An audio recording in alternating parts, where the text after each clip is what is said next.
Bonjour à toutes et à tous. Donc, je m'appelle Emeline Ball, je suis paysagiste et j'interviens également comme formatrice pour le CNFPT sur la thématique zéro phyto en espace vert, biodiversité, fleurissement durable. Donc aujourd'hui, nous allons parler justement de plantation et de fleurissement dans les cimetières. Alors, je vais commencer par vous montrer différents types de cimetières, enfin, on va dire des grandes typologies de cimetières, et après je rentrerai un peu plus dans le détail en vous présentant ce qu'il est possible de faire au niveau des intertombes, sur les tombes abandonnées, les pieds de mur, et je vous présenterai une liste, alors non exhaustive, de végétaux qui peuvent être utilisés. Première chose à faire lorsqu'on parle, à mon sens, de plantation et de fleurissement durable dans un cimetière, c'est vraiment de réussir à changer de regard et à changer de perception qu'on a sur les cimetières qu'on connaît tous très minéraux, ou alors éventuellement enherbés, mais ça s'arrête à l'enherbement, on ne va pas au-delà de cette végétalisation-là. Donc le cimetière enherbé, on va dire, c'est le point de départ d'une réflexion qui peut aller beaucoup plus en avant sur la végétalisation.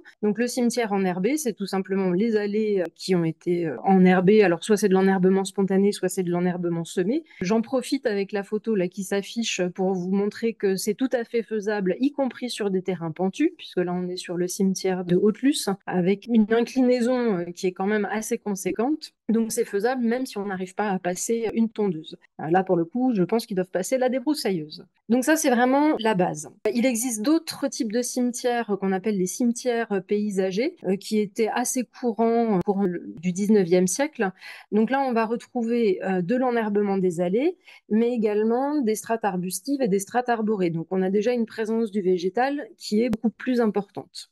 Donc c'est vers ça qu'il faudrait essayer petit à petit de tendre à nouveau, y compris si on se place d'un point de vue réduction des îlots de chaleur, puisque la strate arbustive et la strate arborée vont vraiment apporter un confort thermique qui sera très important, notamment pour les personnes qui vont se recueillir sur les tombes. Là, vous avez un autre exemple de cimetière enherbé et arboré. Vous voyez que ça reste quand même assez vert dans ce cas-là. On n'a pas beaucoup de fleurs, donc on pourrait aller encore au-delà. Donc ça, c'est un cimetière en Lorraine. J'ai plus le nom de la commune qui me vient en tête, mais c'est un stagiaire qui m'avait donné des photos. C'est un cimetière qui est très joli. Alors, on peut aller encore au-delà du cimetière paysager et tendre vers un concept qui est un peu nouveau, c'est les cimetières naturels. Alors, vous avez sur les photos le cimetière naturel de Souchet, qui se trouve à côté de Niort, qui est un cimetière vraiment très particulier, puisque c'est un nouveau cimetière, pardon, peut-être je précise ça, c'est important.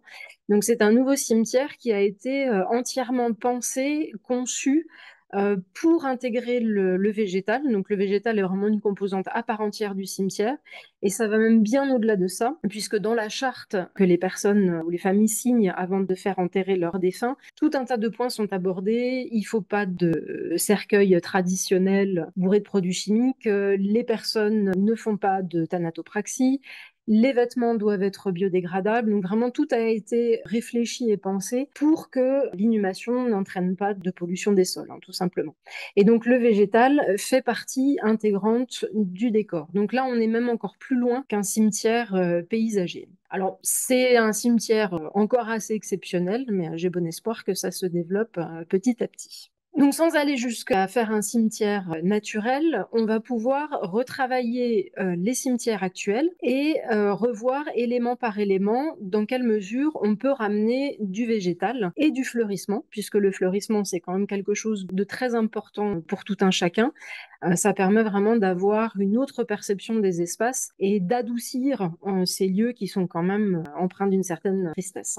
Alors au niveau des dos de tombe, des intertombes, pendant pas mal d'années, il a été préconisé de mettre en place des tapis de sédum. On se rend compte maintenant, avec le recul, que ça ne fonctionne pas si bien que ça. C'est très joli au moment où c'est mis en place, mais par contre, au fil des années, les sédums ont tendance à ne pas être suffisamment denses pour limiter le développement d'une végétation spontanée. Donc des tests commencent à être faits dans certaines communes pour essayer de trouver des plantes vivaces, ou parfois des semis de prairies fleuries aussi, mais à faible développement, qui vont permettre d'occuper l'espace et de limiter pour le coup le désherbage, tout en améliorant la qualité esthétique et paysagère du cimetière. Donc les vivaces vont pouvoir être soit semées, soit plantées en micromotte, parfois en godet, mais ça c'est un petit peu plus compliqué parce que souvent on a des sols qui sont très compacts. Donc la micromotte c'est plus facile, hein, on fait un petit trou qui est moins profond. On peut partir sur une implantation qu'on dit monovariétale quand on met une seule espèce de plante, mais il est quand même préférable d'en mettre 3 voire 4 pour la simple et bonne raison qu'une ou deux espèces vont peut-être se comporter mieux à cet endroit-là, pouvoir couvrir le sol,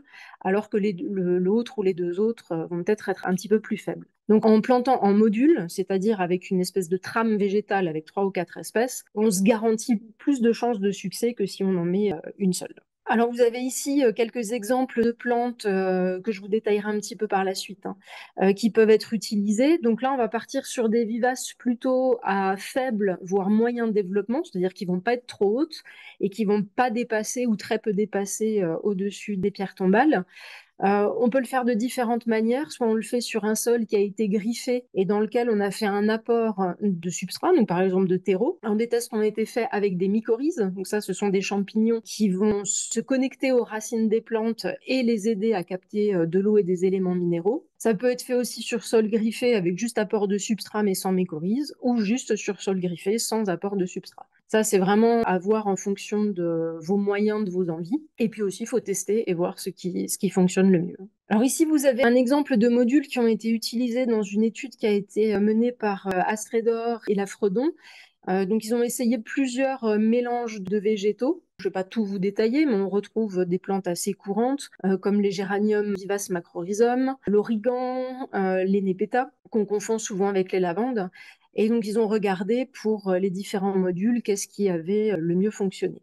Et parfois aussi, ils se sont rendus compte que certaines espèces qu'ils avaient utilisées s'installaient trop bien, devenaient envahissantes et du coup un petit peu problématiques après en termes de suivi et d'entretien.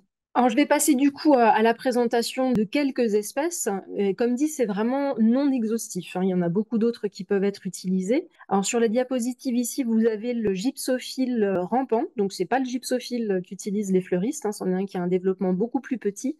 Donc, je commence par des petites plantes et puis après, je montrerai un petit peu plus en hauteur au fur et à mesure, hein. Donc là, on est sur une plante couvre-sol qui est très jolie, que ce soit aussi bien au niveau du feuillage que de la floraison. Les plantes couvre-sol basses pourrait tout à fait être testée en entretombe, par exemple. Alors ici, une autre plante que j'aime beaucoup et qui a le gros avantage d'avoir un feuillage qui est persistant en hiver, c'est le Serratium tomentosum. Et alors là, c'est un cimetière de chez vous, hein, puisque ça se trouve dans le petit village de Panne, qui a un cimetière végétalisé absolument magnifique. Et là, on est vraiment dans le cimetière végétalisé. C'est-à-dire qu'il y a des plantes absolument partout, que ce soit en entretombe, sur les tombes abandonnées, en pied de mur. Donc, ils sont vraiment allés très très loin dans cette réflexion. Et c'est un cimetière qui mérite vraiment d'être visité si vous en avez l'occasion. Donc là, les photos sont pas forcément très très jolies parce qu'on était en sortie d'hiver. Voilà, donc la végétation n'avait pas encore très bien repris, mais vous voyez que le céreste est très dense, notamment en entretombe. Une autre plante qui est sympathique, alors là pour le coup c'est une annuelle mais qui se ressème très bien, c'est l'alice maritime, donc Alyssum maritimum. Vous voyez une photo en pied de mur, ça c'est des semis spontanés qui se sont faits probablement depuis les jardinières, et puis une autre en bordure d'allée. Alors on dit souvent que l'alice maritime est une plante qui a besoin de beaucoup d'eau, c'est absolument faux. Elle se débrouille aussi très très bien dans des milieux extrêmement secs. Donc elle va fleurir quasi non-stop du mois d'avril au mois de décembre. Et c'est uniquement les gelées qui vont stopper la floraison. Donc c'est une plante qui est vraiment très rentable, si vous voulez, en termes de fleurisme. Et comme elle se ressème, bon, bah, voilà, si elle est sèche, on la coupe et puis ça repart l'année d'après. L'aubriette, ça vous connaissez tous, c'est une plante qui est très courante. Je vous la montrerai aussi après sur une tombe abandonnée. L'avantage, c'est que c'est vraiment un petit couvre-sol rampant très dense qui sera très intéressant.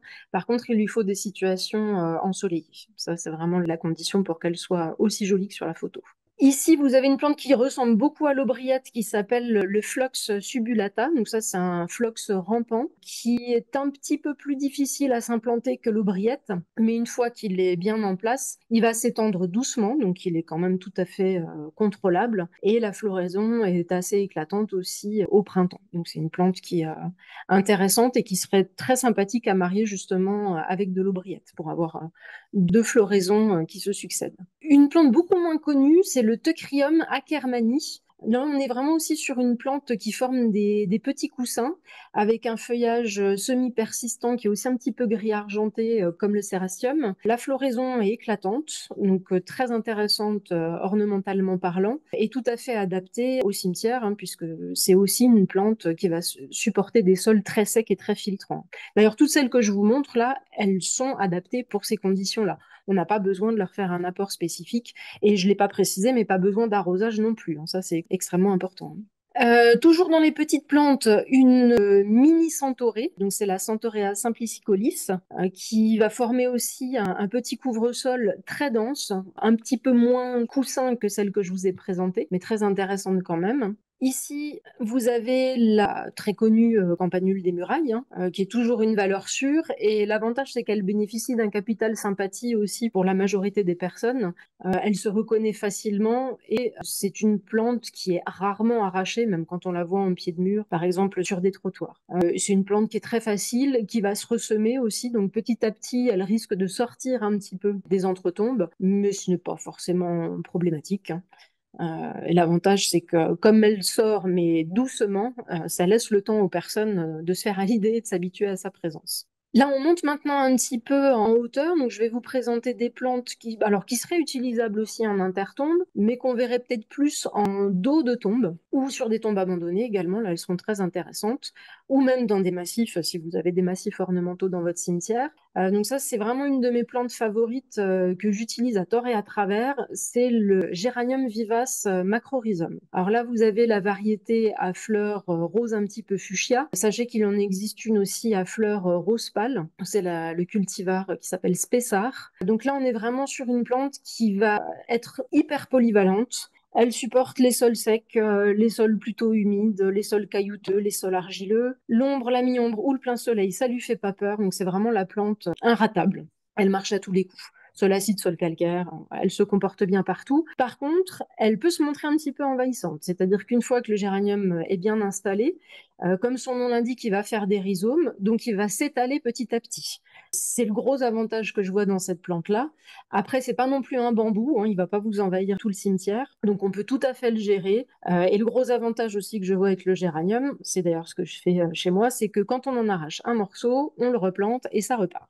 Donc c'est une plante économique que vous pourrez ensuite multiplier et mettre ailleurs dans vos espaces verts. Une très jolie plante, alors aromatique pour le coup, et médicinale, mais qui aurait toute sa place aussi dans les cimetières, c'est l'Isopus officinalis, donc Isope officinal en français. Donc très belle plante qui va avoir entre 40 et 70 cm à peu près de hauteur, qui forme un gros coussin de facilement 50 cm de diamètre en 2 ans. Alors vous avez une variété à floraison bleue, une autre à floraison rose, et là on est sur une plante aussi extrêmement facile, qui a un feuillage aussi semi-persistant et surtout une floraison qui est spectaculaire et un parfum qui est absolument enivrant.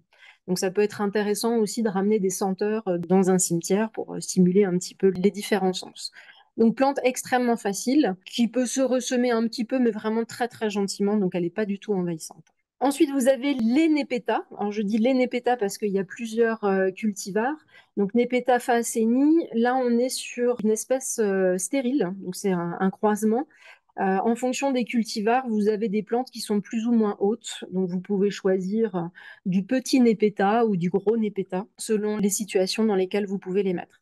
Donc, ça ressemble beaucoup à de la lavande, de loin. Ça n'est pas du tout cette famille-là. Et par contre, la floraison est beaucoup plus longue. Donc, c'est très intéressant en termes décoratifs. Autre plante dans les 40 cm à peu près de hauteur, l'origan vulgaire, donc la variété compactum, qui comme son nom l'indique va former une boule assez compacte. Et puis alors une plante qui est assez caractéristique des cimetières, qu'on va retrouver très fréquemment, c'est les bergénias. Alors les bergénias, on peut trouver que ça fait un petit peu vieillot ou désuet, mais ça reste quand même une plante qui est très très efficace. Alors longue à s'installer, par contre une fois qu'elle est là, elle va petit à petit se développer et comme vous le voyez sur les photos, il n'y a quasiment pas un brin d'herbe qui arrive à passer au travers du feuillage parce que celui-ci est extrêmement dense. Et on les trouve souvent sur des tombes anciennes, comme vous voyez sur la photo de droite, avec d'ailleurs un petit peu de ces restes autour, puisqu'on est toujours au cimetière de Panne.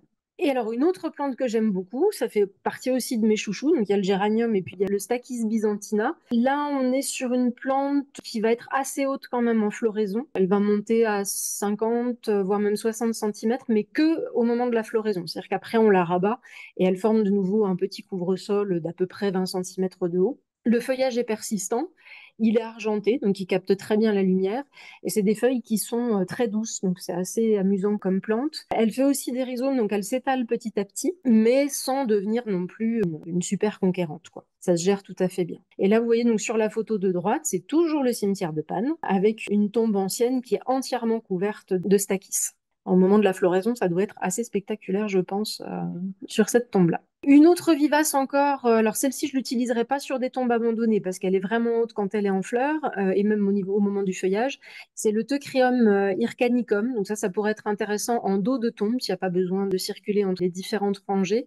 C'est une plante qui a une floraison qui est très très décorative, qui se ressème, mais sans devenir envahissante non plus, donc ça se gère très très bien. Et là, l'avantage, c'est vraiment d'avoir une verticalité, un graphisme qui attire vraiment l'œil et qui est tout à fait superbe. Donc sur les prairies maintenant, là, vous avez possibilité de trouver pas mal de mélanges qui vous seront proposés aussi avec des sélections à des hauteurs différentes. Alors si on pense semer de la prairie en entretombe, là, bien sûr, il faut rester sur des mélanges assez bas. Pourquoi? Parce que ça va peut-être être difficile pour les personnes d'accepter qu'il y ait des fleurs comme ça qui jaillissent et qui retombe un petit peu sur les tombes. On peut tester des mélanges plus hauts, par exemple si c'est en pied de mur, comme vous voyez sur la photo centrale. Donc c'est vraiment adapté, mais en tout cas, essayez toujours de partir sur des mélanges de semences qui sont labellisés végétales locales. Pourquoi je vous dis ça? Parce que si vous prenez des mélanges avec des semences qui vont peut-être venir de Nouvelle-Zélande ou de je ne sais où dans le monde, vous n'aurez pas le même résultat en termes de pérennité. Et très souvent, les communes ou les structures que je rencontre sont déçues par les prairies fleuries, me disent c'est très joli la première année, la deuxième, ça l'est déjà beaucoup moins. Et puis la troisième, il n'y a plus rien. Bah oui, forcément, parce que si on a des plantes qui ont poussé dans des contrées complètement différentes des nôtres, elles ne vont pas réussir à s'implanter correctement. Elles ne supporteront pas notre climat, en fait, hein, tout simplement. Même si c'est des espèces qu'on trouve sous notre climat. Donc il faut vraiment s'assurer d'avoir des plantes qui ont poussé dans notre aire géographique et qui, elles, vont pouvoir du coup durer 5, 10 ans. On a des prairies végétales locales qui ont une longévité absolument exceptionnelle. Alors bien sûr, elles vont évoluer, hein. Ça ne sera pas la photo comme sur le paquet pendant toutes les années. Il y a des espèces qui vont se plaire, d'autres moins. D'autres espèces qui vont arriver amenées par le vent ou les oiseaux. Mais ça, c'est pas gênant. C'est un processus normal et votre base de prairie fleurie restera quand même tout à fait qualitative esthétiquement parlant. En voilà quelques exemples qui sont tirés aussi de l'étude Astrédor. Vous voyez qu'il y a des prairies qui sont utilisées en pied de mur. Il y en a qui sont utilisées même au niveau des tombes, hein. Ça peut être aussi une solution pour les tombes abandonnées. Ou alors si vous avez des zones en attente, pourquoi ne pas les semer aussi pour avoir et un côté esthétique et un côté biodiversité, tout en gagnant du temps d'entretien pour les agents. D'autres exemples avec les pieds de mur. Donc, je vous ai remis la photo avec les petites alices maritimes en bas à droite. Au milieu, vous avez un semis d'Escholzia et d'alice, mais là, on ne voit pas les alices sur la photo. Alors ça, c'est le cimetière de Westhofen en Alsace, qui est pourtant un village viticole, hein, donc très traditionnel. Vous savez qu'en Alsace, on est carré, hein. Et pourtant, ça a beaucoup plu. Donc voilà, il n'y a pas forcément de crainte à avoir. Du moment que c'est coloré et que c'est fleuri, 99,9% des gens adhèrent. Après, il restera toujours les ronchonchons, mais ceux-là, on ne les changera malheureusement pas. Et vous avez en bas à gauche un pied de mur, alors là c'est devant l'église, qui est entièrement colonisé par les bergénias. Donc là c'est un pied de mur avec zéro entretien. Pourquoi? Parce que toute la place est prise par une plante qui a été choisie. Les pieds d'arbres, si vous en avez, c'est aussi des espaces qui peuvent être végétalisés. Par exemple, avec du lierre, ça reste une valeur sûre, mais on peut utiliser aussi les plantes vivaces que je vous ai présentées tout à l'heure. Sur la photo à gauche, là, vous avez de la valériane des jardins. Celle-là, je ne vous l'avais pas montrée parce qu'elle est quand même un peu haute, peut-être trop haute justement pour être utilisée au niveau des tombes, mais en pied d'arbre, elle serait impeccable, en pied de mur aussi d'ailleurs. Donc l'idée, c'est vraiment toujours de se dire, je végétalise pour ne pas avoir à lutter contre du végétal qui est considéré comme vilain. Voilà, tout simplement. On met des plantes à fleurs, on ramène un petit côté horticole, et comme ça, on met des plantes qui sont acceptées pour ne pas avoir à lutter contre celles qui ne le sont pas, tout simplement. On occupe l'espace, hein. De toute façon, la nature a horreur du vide, donc si vous laissez des sols à nu, la nature vous mettra quelque chose, et c'est pas forcément quelque chose que vous apprécierez, ou que vous administrez appréciant. Juste un petit point sur la gestion différenciée. Ça, j'en parlais avant avec les prairies fleuries.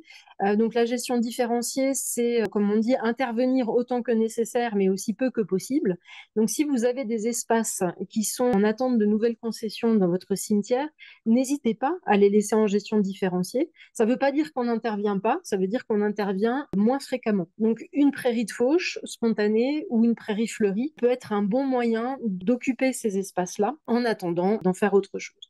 Et en même temps, ça servira de refuge à la biodiversité, ce qui est tout à fait intéressant, y compris dans les cimetières, hein. On a beaucoup de biodiversité dans les cimetières, contrairement à ce qu'on peut croire. Et d'autant plus quand ils sont végétalisés. Alors voilà un exemple du cimetière d'Onville, où on voit que sur la partie à droite, il y a une ébauche de prairie de fauche. Par contre, tout le reste, toutes les zones de circulation sont bien tondues. Et puis, je terminerai par un petit point donc, sur les tombes abandonnées, comme je l'évoquais tout à l'heure. Alors ça, je sais que c'est un sujet qui est toujours compliqué. Souvent dans les communes, vous ne savez pas comment faire avec ces tombes. Est-ce qu'il faut chercher les familles? Qu'est-ce qu'on fait des concessions qui sont échues? On garde les tombes, on les détruit? Si oui, qu'est-ce qu'on en fait après? Donc, je vais vous donner là le côté paysagiste et puis ancienne historienne de l'art. Je trouve que très souvent, les tombes anciennes ont aussi un côté patrimonial qui mérite d'être conservé.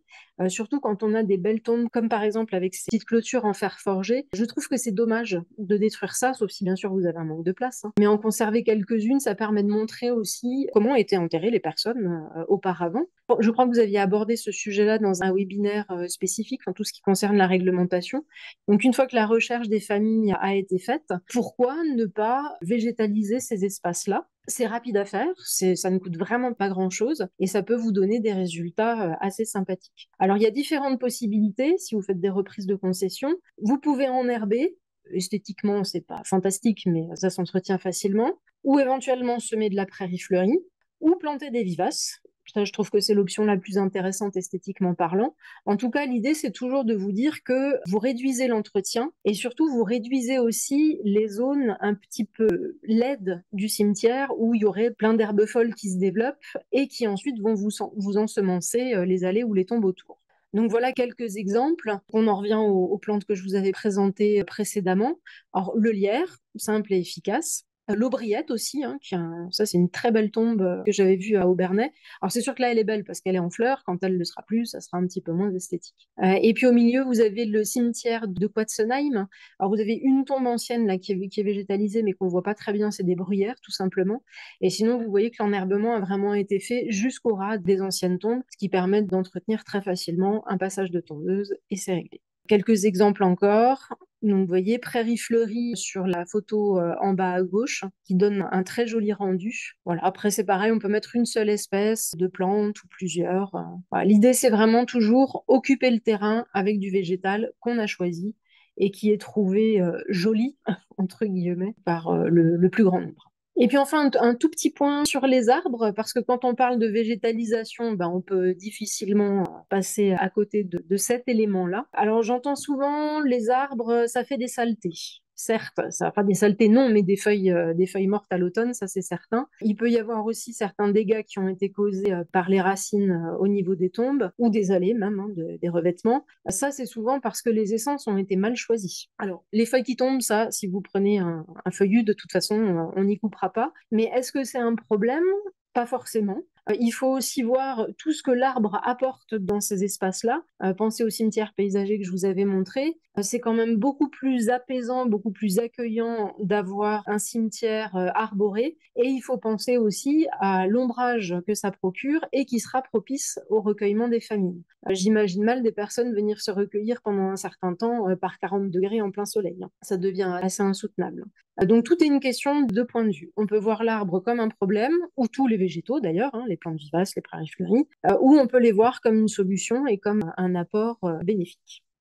Dernier point sur les columbariums et les jardins du souvenir. Là, c'est pareil, je vois très souvent des aménagements qui sont très minéraux. Donc, faites attention à ça. C'est pareil, si on végétalise dès le départ, on s'enlève des soucis par la suite. Toutes les solutions que je vois de résine et autres revêtements plus technologiques les uns que les autres, bah, très souvent, ça vieillit pas très bien. Vous avez des fissures qui apparaissent à gauche, à droite, les adventices, donc les herbes folles, qui commencent à se développer, et puis un aspect qui du coup n'est pas très soigné, souvent c'est assez décevant. Donc plus on végétalise, plus on se simplifie la tâche. Et voilà, donc là, deux jardins du souvenir diamétralement opposés. Alors, vous en avez un très minéral, donc qui, ceci dit, ne nécessite pas beaucoup d'entretien, mis à part toutes les plantes annuelles qui ont été mises dans le massif derrière. Et puis à gauche, vous avez le jardin du souvenir de la ville de Colmar, donc qui est en fait une espèce de placette engazonnée sur laquelle les gens peuvent venir disperser les cendres de leurs défunts. Voilà, tout simplement, avec une plaque expliquant c'est un jardin du souvenir. Alors normalement, les familles n'ont pas le droit de mettre des petites plaques nominatives. Elles le font quand même. Bon, la ville le tolère, c'est un petit peu délicat de les enlever, mais voilà, toujours est-il que c'est un espace qui est très facile à entretenir. Alors j'avoue que les agents m'avaient dit que de temps en temps, quand ils passent la tondeuse, ça peut un petit peu faire voler des cendres, donc c'est un petit peu gênant dans ces cas-là. Ça aurait pu être conçu avec un petit massif de vivaces, par exemple, dans lequel les cendres sont déposées.